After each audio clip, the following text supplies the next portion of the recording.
Okay, in lesson 17, we're doing some rounding before we divide. We'll look at the divisor first to kind of guess the quotient. But we're kind of rounding a little bit so that we can see what we can divide evenly. So let's take a look. The first one is done for you. 821 divided by 40. So rounded 41 to 40, and then we rounded to 800 because 8 can be evenly divided by 4. So let's look at B and let's think about that.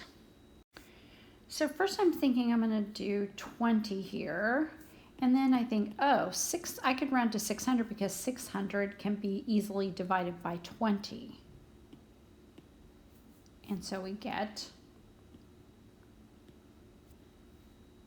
The reason I used an equal sign here is because it's actually equal to that. This we did rounding, but this is actually the equal, what this actually would equal.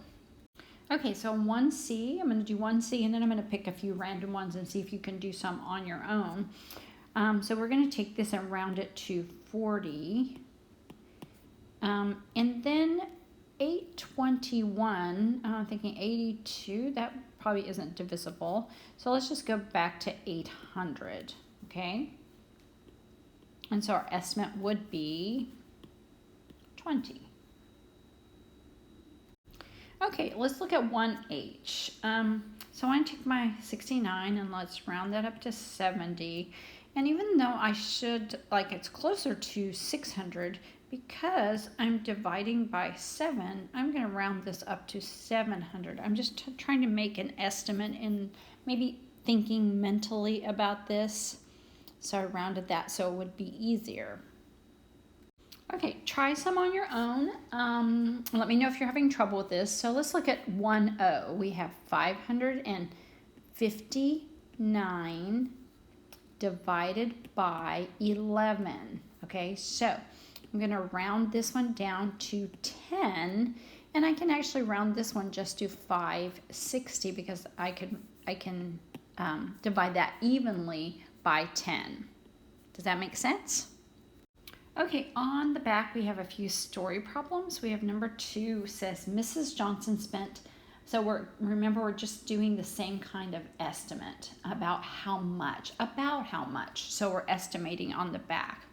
So she spent $611 buying lunches for 78 children. So we're going to divide that up. If all the lunches cost the same, that's a very important sentence, about how much did she spend on each lunch? So we're going to do some estimating here. Okay, so I'm thinking about 611, and I'm going to actually round that to 640, and the reason is because then I can divide it evenly. Okay, question number 3, the oil well produced 172 gallons of oil every day. A standard barrel holds 42 gallons of oil. About how many barrels of oil will the well produce in one day? Okay, so we have to think about rounding, and we want to round 42 to 40, but then we're kind of thinking here, what's something that can be easily divided by 4? Okay, how about 16, 160, so we'll round that so that we can easily estimate how many barrels.